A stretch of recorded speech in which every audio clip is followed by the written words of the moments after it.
Te doy la bienvenida al canal. Vamos con un nuevo tema, cuyo título, ya te diste cuenta, es sobre la falsa obediencia. Sin duda, hoy me asumo con gran convicción como un católico perplejo.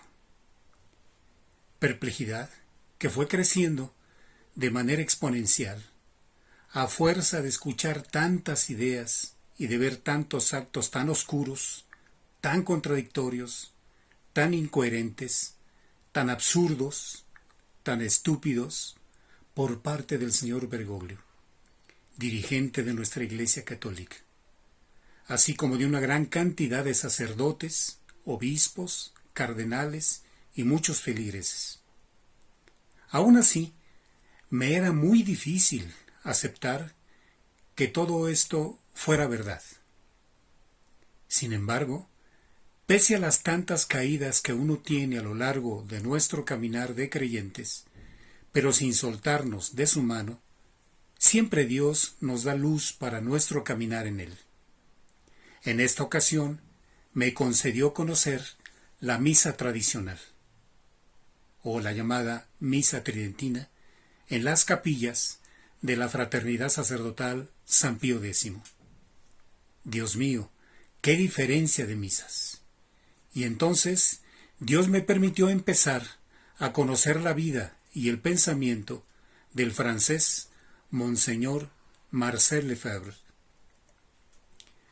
Mi primera lectura fue justamente su libro titulado Carta abierta a los católicos perplejos, cuyo contenido me convenció de la verdad, de la destrucción de la misa y de la doctrina católica, llevada a cabo desde dentro de la misma Iglesia católica.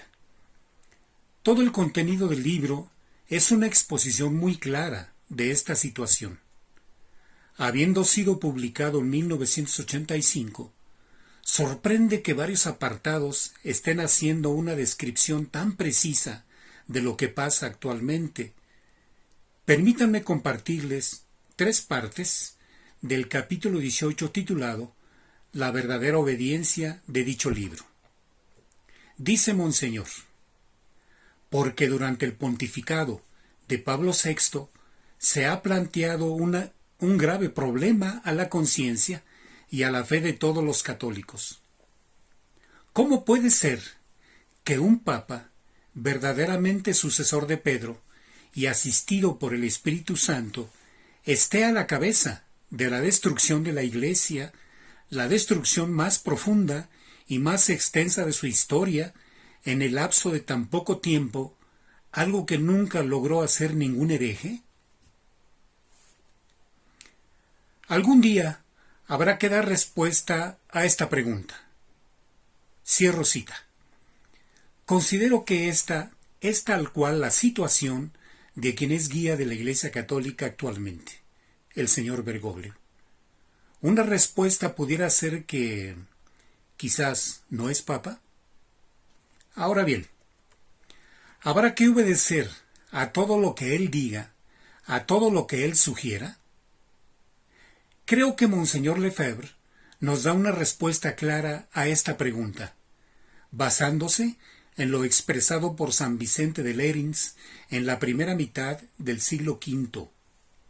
Escribe Monseñor Lefebvre lo también dicho por San Vicente de Lérins, y dice, abro cita: ¿qué hará un fiel católico si una parte de la Iglesia se llega a separar de la comunión y de la fe universal? ¿Qué partido puede tomar sino preferir el cuerpo de está sano en su conjunto al miembro gangrenado y corrompido? Y si otra epidemia amenaza envenenar no ya una pequeña parte de la Iglesia, sino a toda la Iglesia a la vez, su deber es aferrarse a la antigüedad, que evidentemente ya no puede ser seducida por ninguna novedad mentirosa. Cierro cita.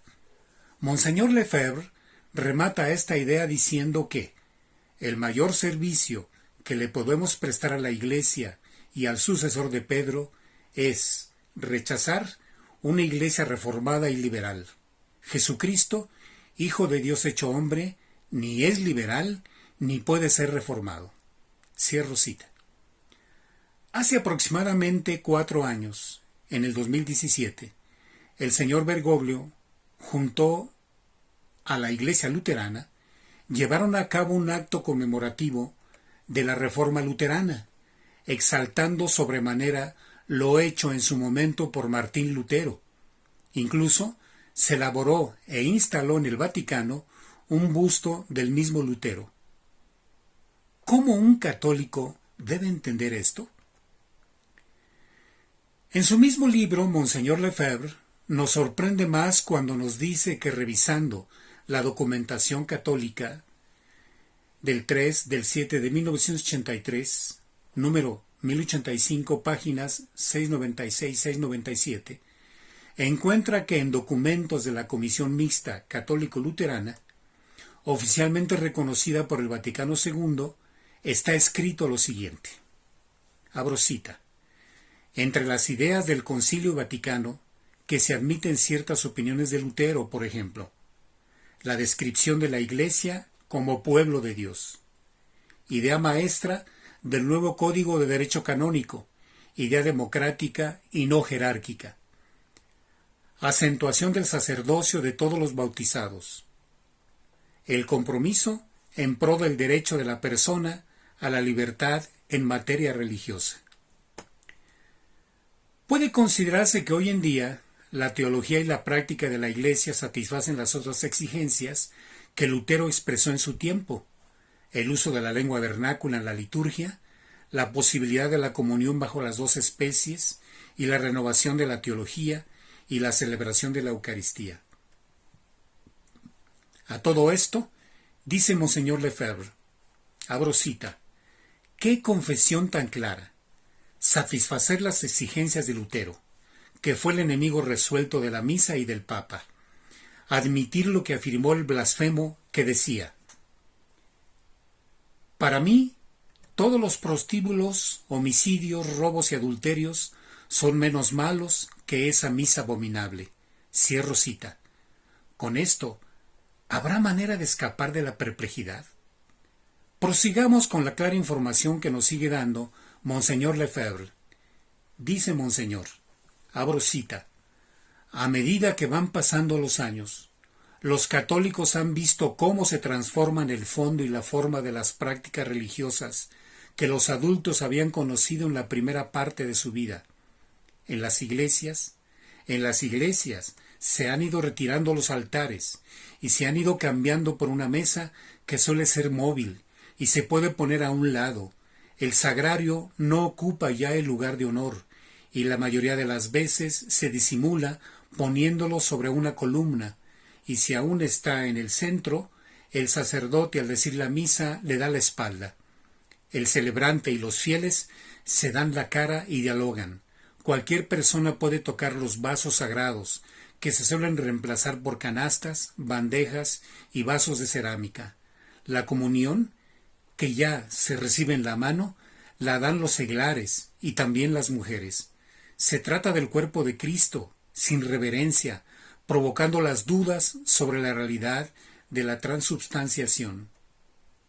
El latín, la lengua universal de la Iglesia, y el canto gregoriano han desaparecido de un modo casi general. La totalidad de los cánticos han sido reemplazados con canciones modernas que suelen tener los mismos ritmos que las de los lugares de diversión. Cierro cita.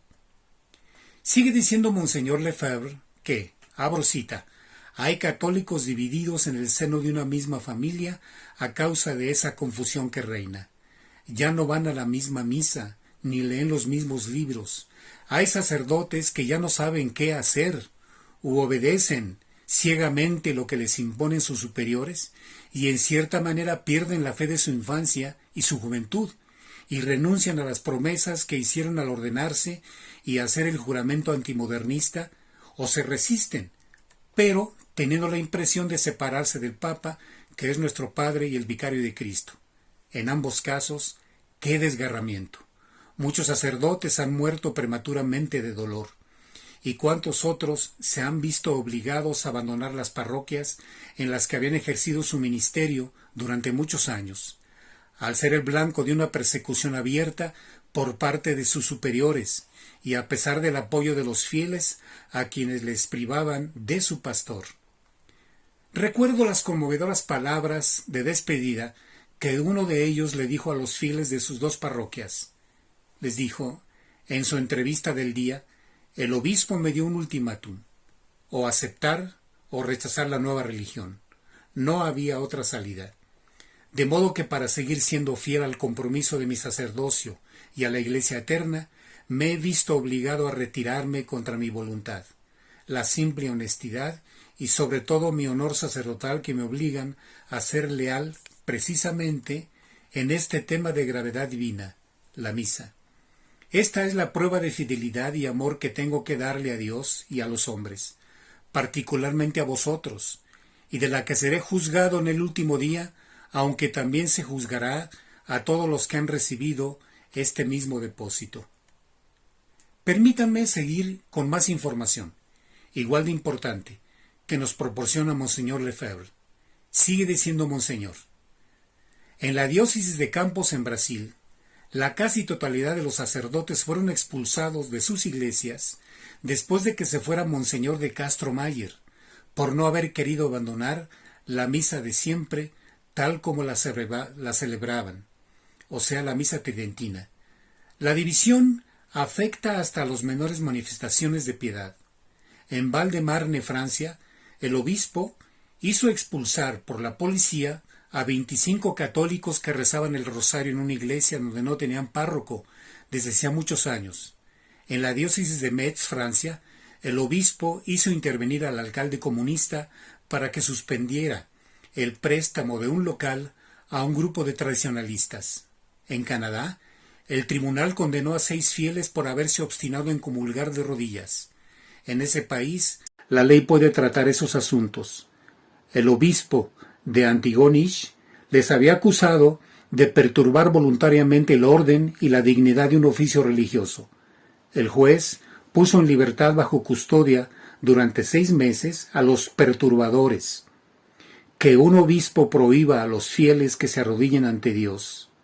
El año pasado, la peregrinación de jóvenes a Chartres terminó con una misa en los jardines de la catedral, porque estaba prohibido celebrar la misa de San Pío V adentro. 15 días después, las puertas de la catedral se abrían de par en par para un evento durante el cual se puso a bailar una ex carmelita. Hoy, 2 religiones se enfrentan.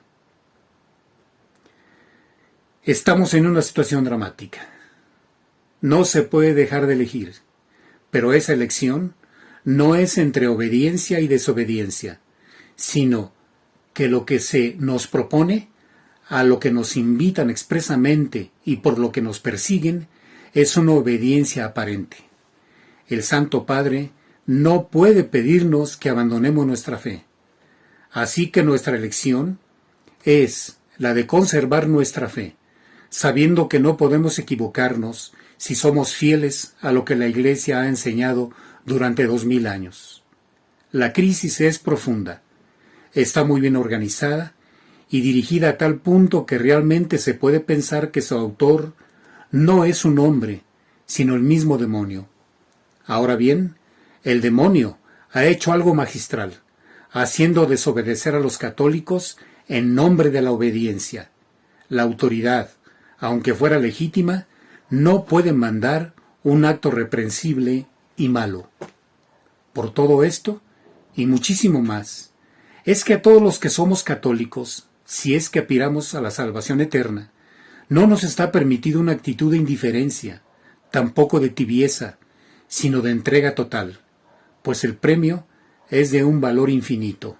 Repito, la salvación eterna. Estamos en guerra. Sigamos en la lucha.